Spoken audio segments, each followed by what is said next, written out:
El matrimonio, tal como fue concebido durante siglos, no fue un pacto de amor, sino un contrato de control.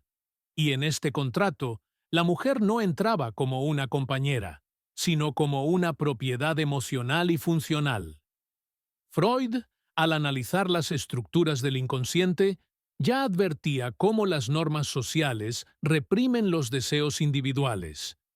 La mujer, desde temprana edad, fue condicionada para encontrar su valor en servir, en agradar, en sacrificarse.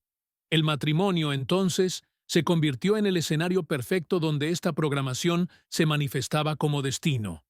Pero lo que nadie decía es que ese destino tenía nombre de celda, porque el matrimonio, para muchas mujeres, fue, y aún es, una prisión con cortinas bonitas, donde se exige que la reclusa no solo obedezca, sino que sonría agradecida por estar allí. La imagen de la esposa feliz fue construida cuidadosamente. Se le vendió como realización, como victoria, como sentido de vida. Pero, en la práctica, muchas mujeres encontraron en ese papel la anulación de sí mismas. Freud hablaba del conflicto entre el ello, nuestra parte instintiva, y el superyo, la moral impuesta por la sociedad. Y es justamente ahí donde el matrimonio tradicional hiere, cuando la mujer desea libertad, pero la moral le dice que libertad es sinónimo de egoísmo, que pensar en sí misma es traicionar a la familia, que querer más es ser ingrata. Así, ella se encierra voluntariamente en una rutina que la apaga lentamente. Aprende a calar, a adaptarse, a soportar, porque le enseñaron que eso es amar, que eso es ser una buena esposa. Pero lo que realmente ocurre es un proceso de despersonalización. Poco a poco, ya no sabe quién es fuera del papel de esposa. Y entonces surge la neurosis, como diría Freud, porque el deseo no desaparece, se reprime, se esconde y reaparece en forma de tristeza sin explicación, ansiedad constante, cansancio que no se cura con sueño. Muchas mujeres casadas no entienden por qué están tan vacías. Tienen un hogar, un compañero, una familia, pero no se tienen a sí mismas. Y es ahí donde comienza el grito mudo. Un grito que dice, no fue para esto que nací, pero que pocas se atreven a escuchar, porque si lo hacen, todo el sistema se tambalea. El marido se siente amenazado, la familia no comprende, los amigos juzgan, y ella se ve sola ante el mayor desafío de su existencia, salir de la celda sin parecer la villana. Porque, en la lógica patriarcal, la mujer infeliz aún es tolerada. Pero la mujer que quiere irse, esa es rápidamente crucificada.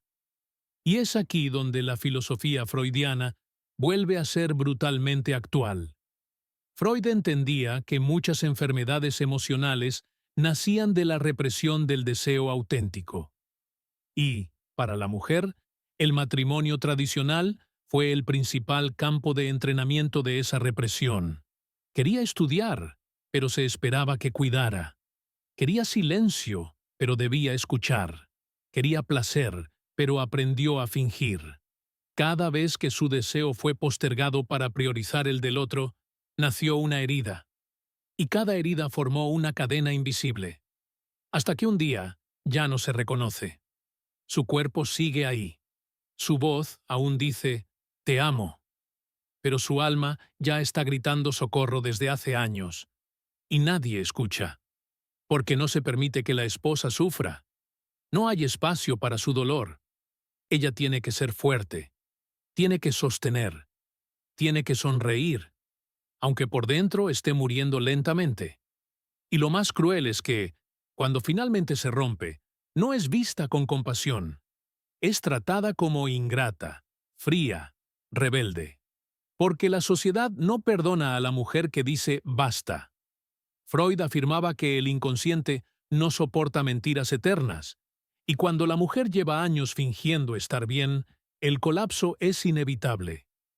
Llega el día en que ella mira al espejo y no se ve. Solo ve el papel que asumió. Y entonces, tal vez por primera vez en la vida, se pregunta, ¿qué quiero yo? Y esa pregunta es dinamita en la estructura matrimonial tradicional, porque no fue construida para ser recíproca. Fue pensada para funcionar mientras ella no cuestione, mientras ella se adapte, mientras ella acepte. Pero cuando empieza a querer, no solo querer amor, sino querer vida, el sistema entra en crisis, porque una mujer despierta no cabe en el molde de esposa dócil, y entonces o se reconstruye el matrimonio o ella se reconstruye sola. Freud decía que el conflicto entre el deseo y la represión es el terreno fértil donde nacen las angustias humanas, y pocas instituciones han alimentado tanto este conflicto como el matrimonio tradicional. Porque en su base se encuentra un acuerdo implícito. La mujer debe adaptarse. Su felicidad debe ser negociada. Su libertad concedida por migajas. Y cuando ella comienza a cuestionar esa lógica, cuando empieza a desear algo más allá de lo permitido, es rápidamente silenciada, culpabilizada, invalidada. Es como si la estructura no supiera qué hacer con una mujer que ya no quiere mendigar atención, que ya no se conforma con afecto condicionado, que ya no desea simplemente estar casada, sino vivir con plenitud. Y entonces el sistema entra en modo de defensa. Intenta frenarla, desviarla, convencerla de que es ella quien está equivocada. Pero ¿cómo puede estar equivocada una mujer que solo quiere existir por sí misma, que quiere amar sin desaparecer, que quiere construir sin ser absorbida, que quiere ser pareja, no sombra? Freud comprendía que el ser humano no soporta vivir en una mentira prolongada sin consecuencias psíquicas, y muchas mujeres están colapsando emocionalmente no porque estén depresivas sin motivo, como se suele diagnosticar, sino porque llevan años traicionándose a sí mismas en nombre de un modelo que no las contempla como seres íntegros. Llevan años diciendo sí cuando su cuerpo grita no, aceptando silencios dolorosos, abandonos afectivos, sobrecargas cotidianas, porque el sistema les enseñó que el amor verdadero implica renuncia, que amar es soportar, que una mujer valiosa es la que aguanta. ¿Pero hasta cuándo? En el diván freudiano, muchas mujeres se dieron cuenta de que lo que creían ser amor era, en realidad, una forma sofisticada de autoabandono. Porque el matrimonio, cuando no es espacio de libertad, se convierte en un escenario de desaparición subjetiva. Ella está allí, pero no es escuchada. Opina, pero no es tomada en serio. Siente, pero no puede manifestarlo con intensidad, porque cualquier emoción fuera del script puede ser interpretada como exageración, drama, histeria.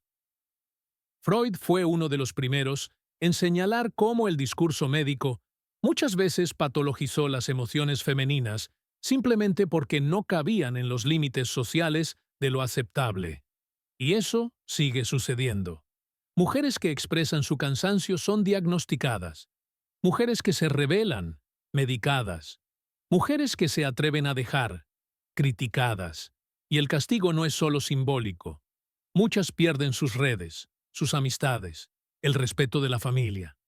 Muchas son vistas como una amenaza, porque su libertad expone la prisión de las demás. Porque cuando una mujer decide salir de un matrimonio infeliz, otras comienzan a cuestionar también el suyo. Y eso incomoda. El sistema necesita que las mujeres sigan fingiendo felicidad. Necesita fotos en redes sociales, aniversarios celebrados, frases de autoayuda repetidas. Porque si ellas despiertan, si ellas se atreven a decir, esto no es suficiente para mí, toda la estructura social basada en la subordinación afectiva se tambalea. Freud sabía que la verdad del deseo es peligrosa, porque confronta, porque exige coraje, porque pone luz donde el sistema prefiere oscuridad. Y esa luz, una vez encendida, ya no se apaga. La mujer que despierta a su propio deseo, que empieza a percibir lo que realmente anhela, ya no puede volver atrás. puede intentar adaptarse, puede intentar reconectar con su pareja, pero ya no lo hará desde el lugar de la carencia, lo hará desde la conciencia. Y eso transforma todo, porque ella ya no está dispuesta a pagar con su salud mental el precio de una estabilidad emocional ficticia. Ya no está dispuesta a enmudecer para no incomodar. Ya no quiere ser solo la esposa de alguien. Quiere ser ella. Y si el matrimonio no puede acoger su autenticidad, si no puede reinventarse para ser un espacio de crecimiento mutuo, entonces ella lo soltará. No por odio, no por ego, sino por amor propio, porque entendió que vivir negándose a sí misma no es amor, es sumisión. Y el amor verdadero no exige sumisión, exige presencia, escucha, diálogo, respeto mutuo. Freud diría que el amor que no permite la expresión del deseo individual es una trampa emocional, una máscara, una fachada que oculta la falta de vínculo genuino. Y muchas mujeres hoy están quitándose esa máscara, están dejando de actuar, están bajando del pedestal donde las colocaron para que fueran útiles, admiradas, pero nunca realmente vistas. Y ahora quieren ser vistas, como personas, como sujetas de deseo, como seres complejos que aman, sí, pero que también dudan, se cansan, desean cosas nuevas. Y esa humanidad, cuando se le permite existir dentro del matrimonio, lo transforma por completo. Pero cuando se la niega, solo deja una opción posible: la fuga. Porque ninguna mujer merece morir en vida solo para cumplir con un rol social. En la visión de Freud, todo síntoma psíquico es una verdad no dicha, una voz que fue callada, un deseo que fue empujado al fondo del inconsciente por miedo a las consecuencias. Y, en el matrimonio tradicional, las mujeres aprendieron a hacer eso con maestría: silenciarse, negociar con sus propias ganas, adormecer sus necesidades para no romper el frágil equilibrio de la relación. Pero hay un precio por eso, y es caro. El cuerpo empieza a gritar lo que la boca no puede decir. El insomnio aparece, las crisis de ansiedad, las enfermedades psicosomáticas. No es drama, no es histeria, como tantos todavía repiten. Es el alma rebelándose contra un modelo que la encarcela. Porque, en esa prisión llamada matrimonio tradicional, la celda más cruel es la del afecto condicionado. Te amo cuando estás tranquila. Te respeto cuando no me enfrentas. Estoy aquí, si no cuestionas mis ausencias. Y así, la mujer aprende a moldearse, a encogerse, a presentarse de forma que no incomode, a volverse funcional para el otro y disfuncional para sí misma. Freud diría que eso es una alienación emocional profunda, una forma de desconectarse del yo para no perder al otro. Pero ¿qué queda de una mujer cuando todo lo que la compone fue reprimido, censurado o adaptado para agradar? Queda el vacío, queda la extrañeza frente al espejo, queda el cansancio que no se alivia con descanso, queda la sonrisa forzada en la cena familiar, queda la actuación diaria, a veces incluso inconsciente, porque la máscara se vuelve tan habitual que cuesta distinguir dónde termina ella y dónde comienza la mujer real.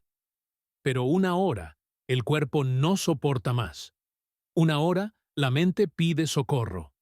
Y muchas llegan al diván de un terapeuta completamente fragmentadas, sin saber quiénes son, qué quieren, por qué lloran de noche sin razón aparente. Y allí, en ese espacio de escucha y análisis, comienzan a entender. No están locas, están oprimidas, están sobrecargadas, están emocionalmente agotadas por sostener una estructura que nunca fue hecha para contemplar su totalidad. Freud siempre sostuvo que el deseo es el motor de la vida, pero el deseo femenino, durante siglos, fue criminalizado. No se le permitía desear más allá del hijo, del marido, del hogar. Una mujer que deseaba libertad, realización personal, autonomía emocional, era considerada peligrosa. Y eso sigue vivo en muchas relaciones. Hombres que no soportan la intensidad de una mujer que se conoce a sí misma, que se permite sentir, hablar, exigir, porque fueron educados para relacionarse con mujeres funcionales, no con mujeres completas. Y cuando esa mujer despierta, cuando comienza a reivindicar su deseo, su espacio, su voz, el sistema emocional del matrimonio tradicional colapsa. ¿Por qué? Porque ese sistema fue construido sobre la base de un desequilibrio. Uno manda, el otro obedece. Uno habla, el otro escucha. Uno se realiza, el otro apoya. Y cuando la mujer dice, ya no acepto eso, no está siendo rebelde. Está siendo justa. Está recuperando lo que siempre fue suyo, pero que la sociedad le robó. Su derecho a existir como sujeto, no como extensión de otro. Y eso, por más que incomode, es necesario. Freud enseñaba que la cura viene del enfrentamiento con la verdad, aunque duela, aunque desestabilice, aunque derrumbe muros. Porque es solo al mirar de frente nuestras opresiones que podemos transformarlas. Y muchas mujeres están haciendo exactamente eso. Están mirando su vida matrimonial con lentes más nítidos. Están cuestionando los pactos invisibles que firmaron sin saber. Están entendiendo que ser esposa no puede significar dejar de ser mujer. Que el amor, si exige anulamiento, no es amor, es prisión emocional. Y están tomando decisiones. Algunas conversan, proponen cambios, reconstruyen su relación desde otra lógica. Otras se van, lloran, se despiden, se pierden antes de encontrarse nuevamente. Pero todas, sin excepción, están recuperando un territorio sagrado, el de su deseo. Un deseo que no es egoísmo, no es ingratitud, no es capricho, es la manifestación más honesta de su verdad interna. Freud diría que reprimir ese deseo es una forma lenta de suicidio emocional. Y muchas mujeres ya no aceptan morir un poco cada día solo para mantener una fachada de felicidad. Quieren vivir, quieren sentir, quieren amar sin perderse en el proceso. Y eso solo es posible si el matrimonio se reinventa. Si deja de ser un contrato de roles y pasa a ser un espacio de encuentro real entre dos adultos conscientes. Dos personas que se escuchen, que se respeten, que se ayuden a evolucionar. No una a costa de la otra, sino juntas. Y si eso no es posible, si el otro insiste en mantener la prisión emocional, entonces no queda otra opción. Salir. No por cobardía, sino por valentía. Porque quedarse, sabiendo que eso la destruye por dentro, sería la mayor traición a sí misma. Y una mujer que se ha reencontrado consigo ya no acepta traicionarse, porque ha aprendido que su vida vale, que su historia importa, que su verdad merece ser vivida, no suprimida. Y esa es la verdadera revolución silenciosa que muchas están protagonizando ahora mismo. En la visión de Freud, cuando una persona renuncia sistemáticamente a lo que desea para complacer a los demás, está condenada a la neurosis. Y eso es exactamente lo que vemos en tantas mujeres dentro del modelo tradicional de matrimonio. Ellas no solo renuncian a sus deseos, sino también a sus ritmos, su autonomía, su sexualidad, sus proyectos de vida. Viven para sustentar el equilibrio emocional de la relación, como si su único papel fuera evitar que el otro se derrumbe. Y con eso, se desmoronan ellas, en silencio, sonrientes, porque se les enseñó que reclamar es egoísmo, que exigir es ingratitud, que querer más es falta de amor. Pero, en el fondo, saben, eso no es amor, es desgaste emocional pactado. El matrimonio, en su estructura más antigua, fue diseñado como un instrumento de control. Control del cuerpo femenino, del deseo femenino, del tiempo femenino. Freud, en sus análisis, ya señalaba cómo las instituciones sociales influencian la formación del aparato psíquico.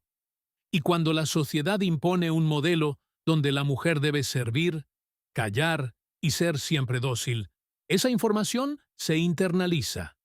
Se vuelve una ley interna, una censura que actúa desde adentro. Y muchas ni siquiera perciben que están sufriendo, porque aprendieron a normalizar la anulación. Pero el cuerpo no miente. El cuerpo cobra. La libido, esa energía vital que Freud tanto valorizaba, se bloquea. Y bloqueada, se transforma. En tristeza sin causa, un desinterés, en enfermedades, en apatía. Una mujer que no desea más, no porque esté en paz, sino porque ya no se reconoce a sí misma. Está viviendo un luto de sí. Y eso es trágico, porque no se trata solo de una relación que no funciona. Se trata de una vida suspendida, de una existencia sin pulsación.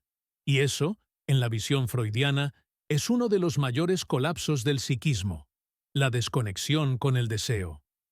Cuando una mujer busca ayuda terapéutica y empieza a relatar su rutina dentro de un matrimonio tradicional, muchas veces lo hace con culpa. Se siente culpable por no estar feliz, por no sentirse realizada, por tener pensamientos de fuga, de libertad. Y es en el proceso de análisis que empieza a comprender. No es ella quien está fallando. Es el modelo que la oprime. Es la estructura que exige de ella una performance imposible. Ser esposa perfecta, madre abnegada, profesional ejemplar, cuidadora emocional y aún así, no reclamar nada, no pedir ayuda, no llorar. Freud diría que eso es una represión brutal de la subjetividad. Y toda represión cobra un precio alto. Y cuando esta mujer despierta, el sistema tiembla.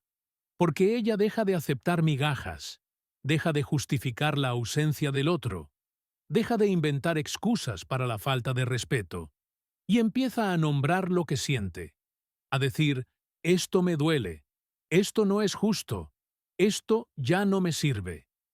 Y el matrimonio, que hasta entonces funcionaba bajo el silencio y la sumisión, empieza a revelarse frágil, porque fue construido sobre cimientos falsos, no sobre el amor real, sino sobre el miedo a la soledad, sobre el deber social, sobre el deseo de pertenecer a cualquier costo.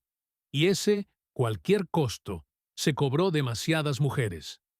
Freud nunca ofreció recetas, pero ofreció una clave: el análisis como vía para la verdad. Y muchas mujeres están usando esa llave. Están entrando en contacto consigo mismas de forma profunda. Están comprendiendo que su historia no necesita encajar en el molde tradicional para ser válida. Están reconstruyendo su identidad lejos del papel de esposa. Están dejando de ser el soporte emocional de hombres emocionalmente analfabetos para ser el soporte de sí mismas. Y eso no es soledad, es presencia, es reconexión con lo que fueron antes de que el matrimonio les robara la voz. Y algunas eligen quedarse, pero ya no como prisioneras. Se quedan porque renegocian, porque reestructuran, porque transforman la relación en un espacio de equidad. Otras se van y reconstruyen su vida desde cero. Compran plantas, viajan solas, comen a la hora que quieren. Lloran de vez en cuando, sí, pero también se ríen con libertad. Vuelven a soñar, a escribir, a leer sin interrupciones, a redescubrir su cuerpo, su piel, su placer, porque por fin entendieron que su existencia no necesita validación externa, y que amor, sin libertad, no es amor, es cautiverio. Esta es la revolución silenciosa. Mujeres reencontrándose, reescribiendo su narrativa, redefiniendo lo que es ser feliz, y diciendo en voz alta, prefiero estar sola que vivir presa. Freud, si estuviera aquí, las aplaudiría. Porque al fin y al cabo, el objetivo del análisis no es ajustar a la persona a una sociedad enferma. Es permitirle ser quien verdaderamente es. Y muchas mujeres están eligiendo eso, ser, plenamente, intensamente, libres.